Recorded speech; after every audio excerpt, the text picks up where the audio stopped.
So good evening, শুভ সন্ধ্যা। আমি Asima daily blogging চ্যানেলে আবার একটি নতুন ভিডিওতে জানাই আপনাদের সবাইকে আরও একবার স্বাগত। আশা করবো আপনারা সকলে খুব ভালো আছেন, আমিও খুব ভালো আছি। আজকে নববর্ষ, তো নববর্ষের দিন আমি সকালে ভিডিও পোস্ট করে দিয়েছি, আর রাতে আমি আজকে একটা আপনাদের সঙ্গে রেসিপি শেয়ার করব। হয়তো এই ভিডিওটা কালকে পোস্ট হবে, আপনারা 2রা বৈশাখ দেখবেন, মানে কালকে দেখবেন। তো চলুন, আমি চিকেন হারিয়ালি বানাবো। তো চিকেন হারিয়ালিটা কী কী দিয়ে বানাচ্ছি, কীভাবে বানাচ্ছি, সব কিছু আপনাদের সঙ্গে শেয়ার করব। তো অবশ্যই সঙ্গে থাকুন আর আমার আজকে রেসিপিটা দেখতে থাকুন। কেমন লাগছে অবশ্যই জানাবেন। তো চলুন বকবক না করে রেসিপিটাতে যাওয়া যাক। অসম্ভব গরম লাগছে, রান্নাঘরে অনেকক্ষণ আছি। তো চলুন দেখায় আমি চিকেন হারিয়ালিটা কীভাবে বানাই, সেটা আপনাদের সঙ্গে শেয়ার করব। অবশ্যই সঙ্গে থাকবেন। তো অবশ্যই চিকেন হারিয়ালি বানাতে গেলে যেটা সবচেয়ে আগে বেশি দরকার সেটা হলো চিকেন। এখানে আমি নিয়েছি প্রায় 700 মতন চিকেন আছে।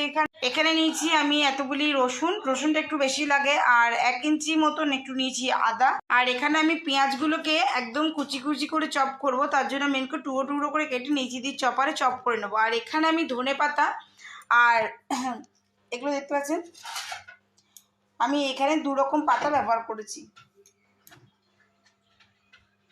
শুরু করা যাক। আমি এখানে পুদিনা পাতা আর ধনে পাতা এই দুটো কিন্তু আমি ডাঁটি শুদ্ধ রেখেছি। দেখুন, আমি পুদিনা পাতাগুলোও কিন্তু ডাঁটি শুদ্ধই নিয়ে এসেছি, ডাঁটি শুদ্ধই কেটেছি গাছ থেকে আমার।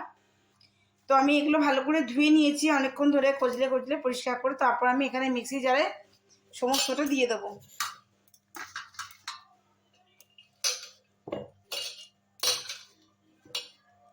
আমি এখানে দিয়ে দিলাম সমস্ত পুদিনা পাতা আর ধনে পাতাগুলো। এবার আমি যেটা দেবো সেটা হলো এই যে রসুনের কোয়া আর এই যে আদা, এগুলো আমি সমস্ত ধুয়ে নিয়েছি। এবার আমি এগুলো এর মধ্যে দিয়ে দেবো। এটা দিয়ে দেওয়ার পর অবশ্যই আপনারা আপনাদের টেস্ট অ্যাকর্ডিং কাঁচা লঙ্কাগুলো দিয়ে দেবেন, যে যেটা ভালোবাসেন। আমি এখানে 5-6টার মতন দেবো, কেন গরমটা খুব বেশি আছে। এই যে আমি এতগুলি লঙ্কা দিলাম। তো এটার মধ্যে আমি আর কিছু দেবো না, যা যা দেওয়ার এগুলো দিয়ে দিয়েছি। আর এখানে আমি একবার দেখিয়ে দিই আপনাদেরকে, আমি কিন্তু এখানে পেঁয়াজটা চপারে খুব সুন্দর মিহিভাবে চপ করে নিয়েছি। তো চলুন আমি এটা মিক্সিটা ব্লেন্ড করে নিই। তো এখানে আমি সমস্ত পেস্টটা দেখুন আমার একেবারে রেডি হয়ে গেছে। তো চলুন দেখায় কি কি মশলা আমি এখানে ইউজ করছি। আমি এখানে ইউজ করছি 1 চামচের মতন জিরে গুঁড়ো, 1 চামচের মতন ধনে গুঁড়ো, আর দিয়েছি 1/2 চামচের মতন কাশ্মীরি রেড চিলি পাউডার, দিয়েছি টেস্ট অ্যাকর্ডিং নুন, আর দিয়েছি অল্প খানিকটা চিনি। আর আমি এখানে বড় চামচে 2 চামচের মতন দিয়েছি দই। তো চলুন আমি এই চিকেনটার মধ্যে আমি পুরো পেস্টটা আগে দিয়ে দেবো।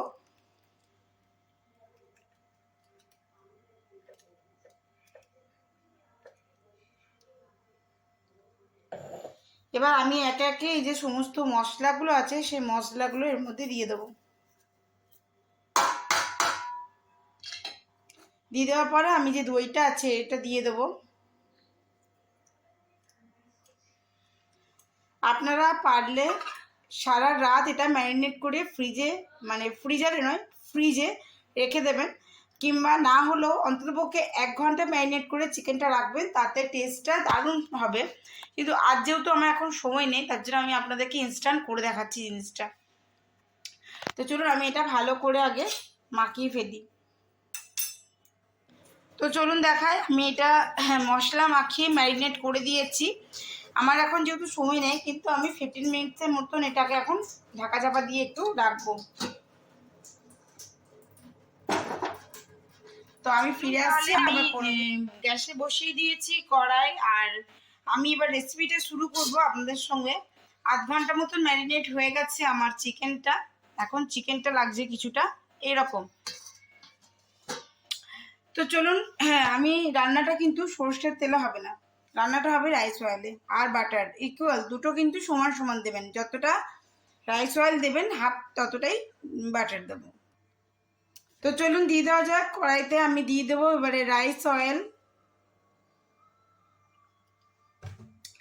এবার দিয়ে দেবো আমি এখানে 1 চামচের মতন বাটার।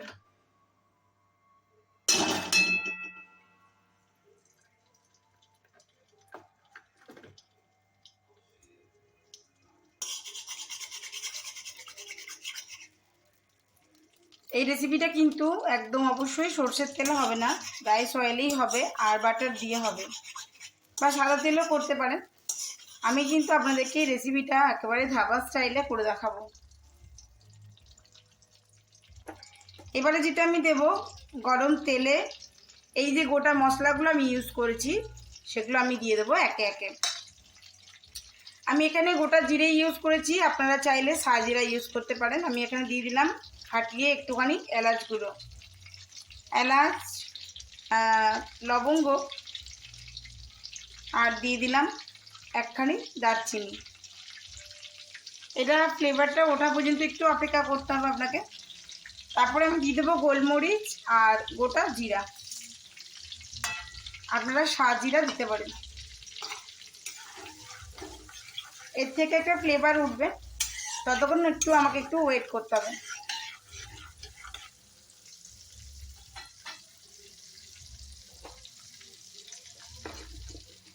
এবার আমি যেটা করব সেটা হলো চপ করে রাখা যে পেঁয়াজগুলো আছে সেই পেঁয়াজগুলো আমি এখানে দিয়ে দেবো। চপ করে রাখা সমস্ত পেঁয়াজগুলো আমি এখানে দিয়ে দিলাম। আমি এখানে বড় মাপের 2খানা পেঁয়াজ দিয়েছি, এখনো এতটা পেঁয়াজ আছে।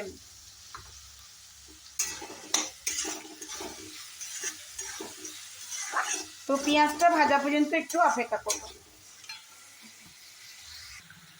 তো দেখুন আমার পেঁয়াজটা কিন্তু ভাজা ভাজা হয়ে গেছে, বেশ কালার চলে এসেছিল। তো এই মতন অবস্থায় আমি কিন্তু চিকেনটা এর মধ্যে দিয়ে দিলাম, আর ভালো করে পেঁয়াজের সঙ্গে আমি চিকেনটা মিশিয়ে নেব। আমি কিন্তু এখানে কোনো ফুড কালার ইউজ করিনি, দেখতেই পাচ্ছেন।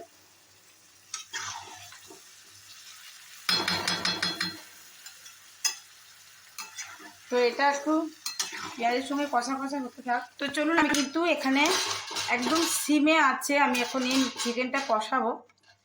যদি আপনি সিমে আছে না কষান তাহলে কী হবে, এই যে কালারটা এসছে গ্রিন কালারটা, এটা কিন্তু কালারটা ফিকে হয়ে যাবে, একবারে ভালো লাগবে না। তো আমি এখন এটা ঢাকা দিয়ে কষাবো। তো চলুন আমি এবার এটা ঢাকা দিয়ে দিই। আর গ্যাসের ফ্লেম কিন্তু দেখুন একদম সিমে করা আছে। তো আপনাদেরকেও কিন্তু গ্যাসটা সিমে করেই কিন্তু ঢাকা দিয়ে দিয়ে চিকেনটা কষতে হবে। আর এটা কষতে বেশিক্ষণ সময় লাগবে না, যদি ম্যারিনেট করে রাখেন অনেকক্ষণ তাহলে দেখবেন কষতে বেশিক্ষণ সময় লাগছে না। কিন্তু যেহেতু আমার আজকে একটু তাড়া ছিল, বেশিক্ষণ ম্যারিনেট করে রাখতে পারিনি, তাই আমাকে একটু ঢাকা চাপা দিয়ে আমাকে আর কি চিকেনটা কষতেই হবে। তো চলুন সঙ্গে থাকুন আর দেখতে থাকুন আমার চিকেন হারিয়ালি রেসিপিটা। চলুন দেখা যাক। দেখুন যেহেতু ধনে পাতা ছিল, ধনে পাতা পেস্ট করেও আর কি ওটা থেকে তো একটা জল বেরিয়েছে, এই জন্য চিকেনে যথেষ্ট পরিমাণে জল আছে। আর আমি এবারে আর ঢাকা দেবো না, কেন চিকেনটা আমার অনেকখানি সেদ্ধ হয়ে গেছে, দেখে বোঝা যাচ্ছে। তো আমি এবার ঢাকাটা খুলেই গ্রেভিটা একটু মারবো, একটু টাইট করবো আর কি ঝোলটা। আর দেখুন আমার ঝোলটা অনেকখানি রেডি হয়ে গেছে। এবারে যদিও চিকেন হারিয়ালি যদি আপনি ম্যারিনেট করে রাখেন, সেই চিকেনটাকে রেডি করতে কিন্তু ওই 15 থেকে 20 মিনিটের মধ্যে আপনার চিকেনটা রেডি হয়ে যাবে। আমার তো একটু দেরি হলো, কেন আমার আজকে রেডি করা ছিল না। তো দেখায় আমার চিকেন হারিয়ালি একবার রেডি হয়ে গেছে। এবারে আমি আর কি ড্রাই রোস্ট করে রাখা কস্তুরি মেথিটা উপর থেকে একটু দিয়ে দেবো, আর দেবো একদমই অল্প পরিমাণে একটুখানি গরম মশলা। এবার দুটোকে আমি খুব ভালো করে মিলিয়ে দেবো।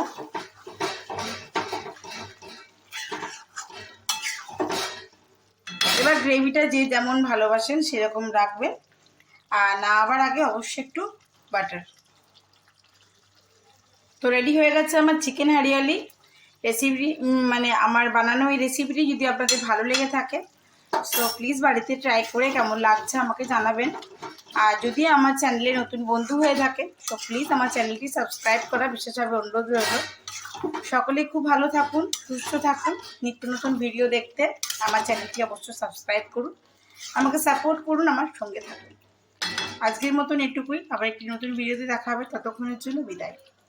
চিকেন হারিয়ালি এই রেসিপিটি আপনি রুটি, পরোটা এইসবের সঙ্গে ভালো যায়, লুচি। হ্যাঁ, তো আমি তো রুটি করেছি, রাতে ডিনার করেছি। তো আমি এটার সঙ্গেই সার্ভ করলাম। কেমন লাগছে অবশ্যই জানাবেন।